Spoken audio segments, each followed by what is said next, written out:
Good day, everyone. So today we are going to discuss the birth of the calculus.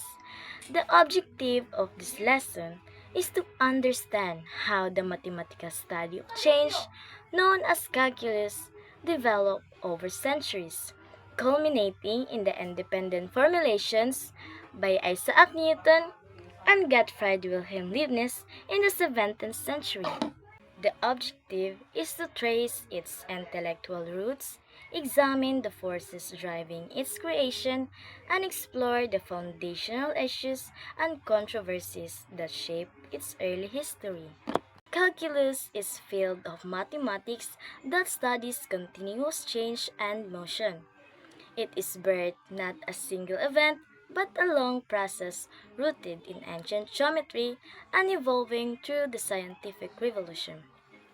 The work of Newton and Leibniz provided a systematic framework for understanding derivatives and integrals as inverse processes.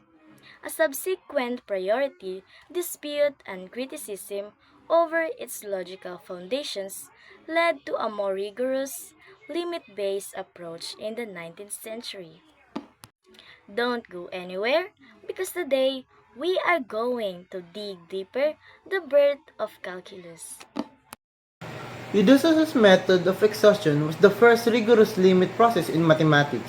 Archimedes advanced it, Cavallari made it more algebraic, and Newton Leibniz finally unified it with algebra and motion, creating calculus.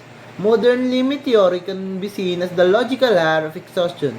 The method of exhaustion really was a turning point. It introduced rigor to the idea of approaching a value arbitrarily closely even if the exact quantity couldn't be reached directly. Archimedes' extension showed just how powerful that the idea was, almost like he was doing integration without the formal language. Capillaries and divisible might not have been as rigorous, but they provide the computational flexibility that later thinkers needed. The Newton and Leibniz fused those geometric ideas with algebra and dynamics, which transformed the method into a full-fledged calculus. And of course, the 19th century formalization of limit ties it all together, showing a straight intellectual lineage back to Eudoxus. Archimedes built directly upon Eudoxus' method of exhaustion, pushing it to new heights. He calculated areas, volumes, and surface areas of complex figures, such as spheres, cylinders, and parabolic segments, often using the idea that resembles infinitesimals. By conceptually slicing figures into infinitely small parts and summing them, Archimedes anticipated that would later become integral calculus. Although he lacked the symbolic algebra and formal notation of the modern era, his work demonstrated how infinite process could yield exact result. These foundations were rediscovered and expanded many centuries later when Newton and Leibniz unified geometric reasoning with algebra and motion to create calculus in this sense. Archimedes stands as a direct precursor to the birth of calculus, bridging the rigorous geometry of the Greeks with the analytical methods of the 7th century. Zeno's paradoxes at c. 490-430 BCE argued that motion is an illusion, using puzzles like dichotomy, Achilles and the tortoise, the arrow and the studium. It shows contradictions about moving through infinite steps or instants. True motion clearly happens. Zeno highlighted problems with infinity and time later resolved by modern math like calculus. So what is dichotomy, Achilles, tortoise, arrow, and stadium? Dichotomy is to reach goal. You must go halfway, then halfway again. Endlessly, so it seems you can never arrive. Achilles and tortoise. Achilles gave a tortoise a head start. Each time he reaches where the tortoise was, it has moved further. It seems he can never catch up. Arrow. At any instance, an arrow in flight is at rest. if it always at rest. Motion seems impossible. Stadium. Object moving in opposite directions create contradiction about speed and time. Next, we will tackle about the scientific revolution and how it is create a demand for new mathematics. During the period, scientists like Copernicus, Kepler, Galileo, and Newton began questioning old ideas and used careful observation and reasoning to explain the natural world.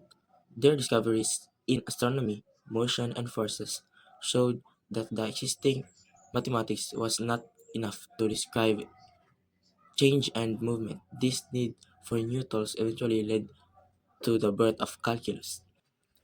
What is astronomy? During the scientific revolution, astronomy was one of the first areas where old ideas were challenged. Nicolaus Copernicus proposed the heliocentric model, saying that the sun, not the earth, is at the center of the solar system. This was the major shift because for centuries people followed Ptolemy's geocentric models, where Earth was true to be the center. Later, Johannes Kepler improved Copernicus' model by show that planets don't move in perfect circles, but in ellipses. He came up with three laws of planetary motion, which were based on very careful observation and mathematical reasoning.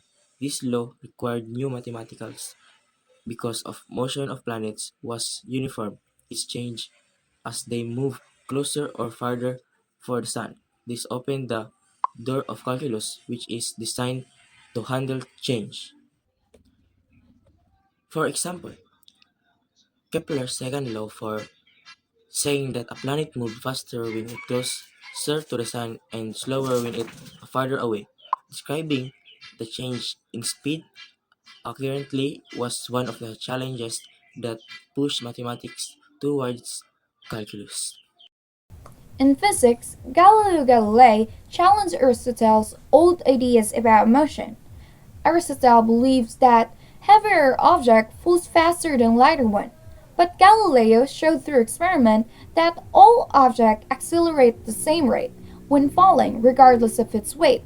He also studied projectile motion, it is how an object moves when being thrown, and discovered that it follows a curved path. He also introduced the ideas of inertia, velocity, and acceleration, and to fully describe them, mathematics had to go beyond simple arithmetic and geometry, measuring continuous changes like acceleration that required a more advanced system that or which later on calculus would provide. For example, if you drop a ball from a tower, Galileo showed that the distance it falls isn't the same each second. It increases 1 meter, then 4 meters, then 9 meters, and so on. This pattern of increasing distance shows acceleration, and describing it precisely would eventually require calculus. Mechanics and forces. Scientists also began asking how forces act on objects and how motion changes under those forces. However, they didn't yet have the right mathematical tools to describe things like acceleration or varying speed. Isaac Newton later built on these questions and created his laws of motion and the law of universal gravitation. To do this, he developed calculus as a way to describe changing quantities. Calculus allowed him to connect forces to motion mathematically and to predict how object moves both on the earth and in the atmosphere. For instance, Newton's law of gravitation shows that the force between two objects depends on the square of the distance between them. Calculus was the tool that let him use this law to calculate planetary orbits and explain why the same force that makes an apple fall also keeps the moon in orbit around Earth. So, who Isaac Newton really is? Isaac Newton is an English physicist, mathematician, and astronomer that contributes in the mathematics within this era. So, Isaac Newton is also known of establishing the laws of motion, which is indicate to the motion of all things, the laws of optics that describes that the white light has present or establishing with many colors. So the laws of universal gravitations, which is described of every heavenly body objects of how they interact within each other. Those works and knowledge that has been established by using the concepts of laws was gained more discoveries within the aspects of mathematics, but in also in science. So what method of fluxion is? One of the works that Isaac Newton created was the method of fluxions. Methods of fluxions that Isaac Newton creates was described as a calculus in this present day. Of all, the word fluxion is described or meant as a change of time or the word itself, fluxion, means that this word describes as a rate of change or motion, which is Isaac Newton describes about his studies and knowledge within this thing. Isaac Newton comes the thought that quantities changing over time is called fluents or fluent, while the rate of its speed was called fluxions. So why Isaac Newton develops the method of fluxions? Newton's developed his studies because he want to show and to study about the new mathematic calculus, which is to gain more knowledge of about motions and the forces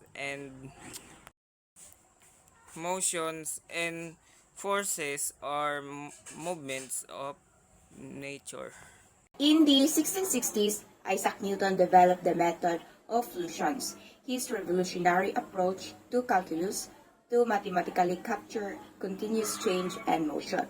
This breakthrough became the foundation of his work in planetary motion, physics, and natural phenomena prediction. Today, we'll explore Newton's application of fluxions, his rival Leibniz over calculus developed, and his unique dot notation system. Application in Newton's work. There are 5 primary applications. Number 1 is Principia Mathematica. In 1687, used of fluxions to derive laws of planetary motions and gravitational theory. The second one is optics. Applied calculus to analyze light refractions and lens curvature problems. Third one is mechanics.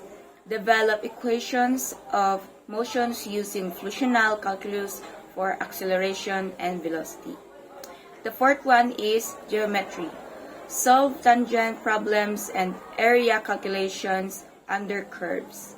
The fourth one is physics problems. Use fluxions for optimization problems in natural philosophy. Newton's versus Leibniz. The great calculus controversy happened between the two in 1684 to 1716. In Newton's position, he developed the method of fluxions around 1665 to 1666.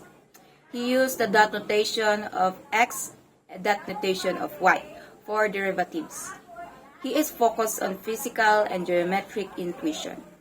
He published his book or work later but claimed priority of invention. In Leibniz's position, he developed the differential calculus around 1674 to 1676. He used the dx and dy notation for differential. He is more in systematic algebraic approach. He published his book or work first in 1684 in Acta Eruditorium. The differences between the two that is in notation, Newton used dots while Leibniz used d over dx notation. In philosophy, Newton emphasized the motion and flow, while Leibniz emphasized the infinitesimal differences. In publication, Leibniz published first, while Newton developed first. Newton's notation example. So first we're going to talk about the Newton's fluxion notation in basic symbols. So the first one is the x or x dot. The fluxion of x is the rate of change of x with respect to time, like dx over dt in modern calculus. The second one is the x double dot, or the fluxion of fluxion, is the second derivative of d squared x over dt squared. The third one is the x bar, or the fluent, the original quantity, or it is just multiplied by itself. Newton called the variable fluent something that flows, and its fluxion is how fast it changes. Example problem. If y is equals x cubed, find the fluxion of y. So the problem is find the fluxion or the rate of change of y is equals x cubed. So in Newton's method, the step 1 is start with the increment. So Newton says that let the increment of x be o. So now the x becomes x plus fluxion of xo, where the fluxion of x is the rate of change of x. The step 2 is to write the new y. Since the y is equals x cubed, the new y is y plus fluxion of yo is equals, open parenthesis, x plus fluxion of xo, close parenthesis, cube, where the fluxion of y is the fluxion of y. So step 3 is expand the cube. So therefore, y plus fluxion of yo is equals x cubed plus 3x squared, open parenthesis, fluxion of xo, close parenthesis, plus 3x, open parenthesis, fluxion xo, close parenthesis, squared, plus, open parenthesis, fluxion of xo, close parenthesis, cube. So the step 4 is subtract the original y is equals x cubed. So the fluxion of o is equals 3x cubed, fluxion of xo plus 3x, fluxion of x squared, and o squared plus fluxion of x cubed o cube. So in step 5 is divide everything by o. So the fluxion of y is equals 3x squared fluxion of x plus 3x fluxion of x squared o plus fluxion of x cubed and fluxion o squared. In step 6, let the fluxion the o becomes 0. So when the increment becomes infinitely small, the terms with o and o squared disappear, leaving the fluxion of y is equals 3x squared fluxion of x. In modern equivalent, if y is equals x cubed, then dy over dx is equals x squared, using Leibniz notation that become a standard. The key concept of Leibniz calculus is the use of infinitesimals or infinitely small quantities, represented by symbols like dx and dy to denote the tiny changes in x and y. He developed a powerful and effective notation for differentiations.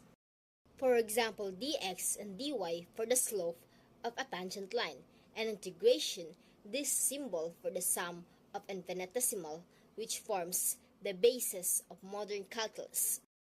Leibniz versus Newton. Did you know that Leibniz and Newton are both independently developed calculus, but their approaches and notations are different? Newton called his version fluxions, while Leibniz used different calculus. A major dispute arose over who discovered calculus first, causing a split between English and continental mathematicians. Today, both are credited, but Leibniz notation is more widely used for its clarity and practicality. Speaking of Leibniz, now let's proceed about his legacy, the Gottfried Leibniz legacy. Gottfried Leibniz legacy includes the co-invention of calculus, with its fundamental notation still in use today. The development of the binary numeral system forming the basis of computer science and significant contributions to formal logic that inspired symbolic logic and set theory. A famous German thinker from the 1600s, Gottfried Wilhelm Leibniz, who made important contribution to math, science, and philosophy, especially in using reason and logic to understand the world. Differential calculus help us understand how things change by using derivatives to find how fast something is increasing or decreasing at any point. Differential calculus help us understand how things change by using derivatives to find how fast something is increasing or decreasing at. The integral symbol is used to add up tiny pieces to find things like areas of volumes by breaking a big shape into lots of little parts and summing them all together. Notation in calculus uses symbols like dy/dx and f(x) dx to show operations like finding slopes or areas, helping us understand and solve problems more clearly. The innovation of calculus notation is that it's clear and flexible. It shows exactly what you're doing, what function you're using, and which variable you're working with, which really helps when dealing with complex problems like the chain rule or multiple variables. Notation in calculus uses symbols like dy/dx and f(x) dx to show operations like finding slopes or areas, helping us understand and solve problems more clearly. The innovation of calculus notation is that it's clear and flexible. It shows exactly what you're doing, what function you're using, and which variable you're working with, which really helps when dealing with complex problems like the chain rule or multiple variables. Now let's move on to the background of the priority dispute between Isaac Newton and Gottfried Wilhelm Leibniz. So what was this dispute all about? Both Newton and Leibniz developed calculus in the 17th century. But the problem is, who invented it first? Newton claimed he discovered it first in 1660s through his method of fluxions, while Leibniz published first in 1684. That led to a controversy about priority. Now let's look at the timeline of events. In 1665 to 1666, Newton's work on his fluxions but did not published. In 1675 to 1676, Leibniz independently created calculus and introduced the integral sign. By 1684 and 1686, Leibniz already published papers on differential and integral calculus. Newton's Principia came out in 1681, but he expressed his ideas in geometry instead of fluxions. By 1699, accusation of plagiarism appeared against Leibniz. In 1712, the Royal Society, strongly influenced by Newton, officially declared him the true inventor. Sadly, Leibniz died in 1716. His reputation was damaged, while Newton's version of fluxions was only published posthumously in 1736. Finally, the arguments from each side. Newton's argued that he was the original discoverer because he had developed calculus first, even if he had not published it.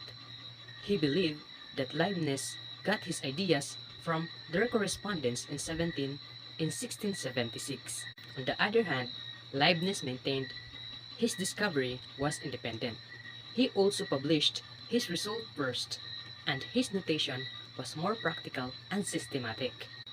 Now, Christina will continue the impact, the notation, and the lessons from this dispute. Thank you, Jocelyn. So I will now continue with the effects and legacy of the dispute. So the fourth one is the impact of mathematics. The dispute caused a division in Europe. Britain supported Newton, while continental Europe supported Leibniz because the British clung to Newton's less efficient methods. Their mathematical progress slowed down for nearly a century. Meanwhile, in Europe, mathematicians like the Bernoullis and Euler advanced calculus rapidly using Leibniz's notation. Despite the quarrel, calculus became the foundation of modern science, engineering, and physics. So the impact of mathematics, consider our finance. If we use our finances or calculate savings, we use mathematical concept. It also helps us our financial decision. One of the example is cooking. It's a practical application of math where the right calculation to make money. The next one is the notation and legacy. Newton used dot notation, placing a dot over a variable to show its derivative, which can useful mainly for physics problems involving time. Leibniz introduced dy and dx for derivatives and for integrals. His system was much clearer, much flexible, and easier to extend, which is why it becomes the standard notation. Survived mainly in mechanics, but Leibniz symbols dominate modern mathematics. Notations and legacy. It refers to how method and symbolic expressions, like mathematical notation, the lesson from the dispute. This controversy teaches us that publishing and communication are just as important as discovery itself. It also shows the power of clear notation in advancing knowledge. The rivalry delayed collaboration and slowed progress in the end game, reminding us that cooperation is better than the competition.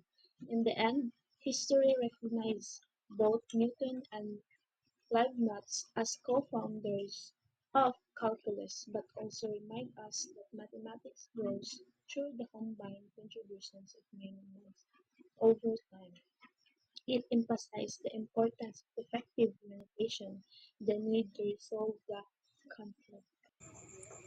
18th century progress. During the 18th century, calculus became more widely accepted and applied, especially in physics and engineering. Mathematicians like Leonhard Euler, Joseph Louis Lagrange, and the Bernoulli family expanded and formalized calculus methods. Although the foundations were still not fully rigorous, important advances were made in solving differential equations, studying curves, and applying calculus to mechanics and astronomy. Early criticism of calculus. Early calculus was criticized for lacking rigor, especially due to its use of undefined infinitesimals. In 1734, philosopher George Berkeley famously attacked it as being based on ghosts of departed quantities.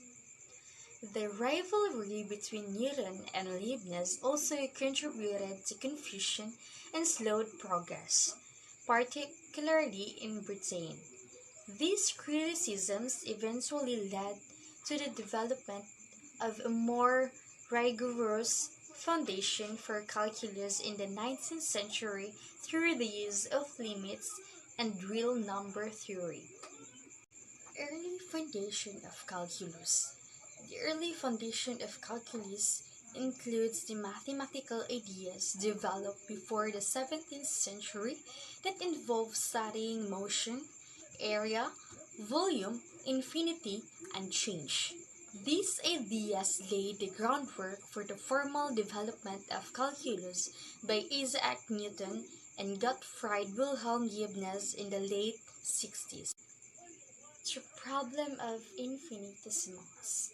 Infinitesimals were used in early calculus to describe quantities that are infinitely small but not zero. However, they were not clearly defined, which led to confusion and logical inconsistencies. Critics like George Berkeley argued that these ghosts of departed quantities had no real meaning. This lack of clarity pushed mathematicians in the 19th century to replace infinitesimals with a more precise concept of limits. Later development infinitesimals revisited. In the 20th century, infinitesimals were reintroduced in a rigorous framework through non-standard analysis developed by Abraham Robinson in 1960s using model, theory, and logic. He constructed a number system, the hyperical numbers, where infinitesimals and infinite numbers could coexist with the real numbers, providing an alternative foundation to traditional analysis. Formulation of calculus. In the 19th century, calculus underwent a transformation toward rigorous formalizations. Mathematicians developed precise definition for limits, continuity, and derivatives without relying on infinitesimals. This was part of a broader movement to put all of the mathematics in a solid logical foundation. Set of theory and real numbers. The modern study of set theory was initiated by the German mathematicians Richard Dedekind and George Cantor in the 1870s. Set of theory is the branch of mathematical logic that studies sets, which can be informally described as collection of objects. Although objects of any kind can be collected into a set, set of theory, as a branch of mathematics, is mostly concerned with those that are relevant to mathematics as a whole. Real numbers in mathematics, a quantity that can be expressed as an infinite decimals expansion. Real numbers are used in measurements of continuously varying quantities such as size and time, in contrast to the natural numbers 1, 2, and 3, and so on, arising from counting. 19th century formalization of calculus. The formalization of calculus and analysis by Agustin Louis Cauchy and others address long-standing issues of rigor and consistency. This included the introduction of the Epsilon delta definition of limits and the development of rigorous proofs for fundamental theorems of calculus. Agustin Louis Cauchy in 1789 to 1857 developed the foundation of complex analysis and introduced the concept of limits in calculus. He also made important contributions to the theory of determinants and elasticity. Bernhard Riemann, 1826 to 1866, introduced the concept of Riemann surface and made significant contribution to complex analysis, differential geometry, and number theory.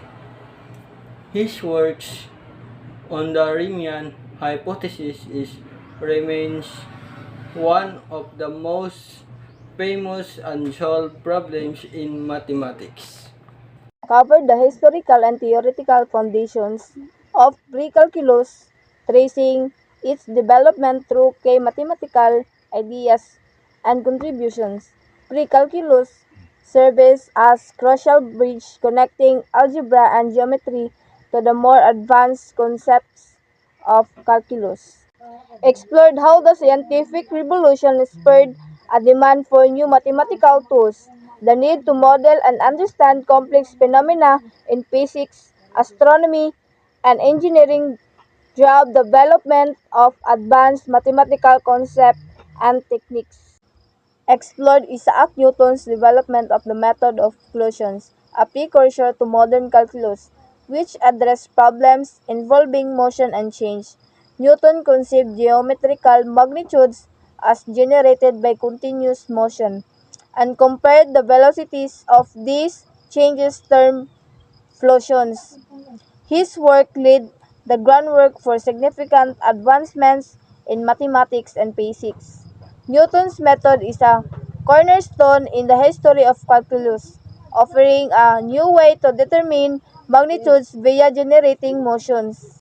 In addition, Leibniz's development of calculus alongside Newton marked a turning point in the history of mathematics and science. Although the priority dispute created division, Leibniz's clear and elegant notation ensured that his vision became the foundation to modern mathematics. Despite early criticism about its logical soundness, calculus was eventually given rigorous formulation in the 19th century, securing its place as one of the most powerful tools in mathematics. But today, calculus not only reflects the genius of its inventors, but also highlights the importance of collaborations, precisions, and refinement in the growth of scientific knowledge.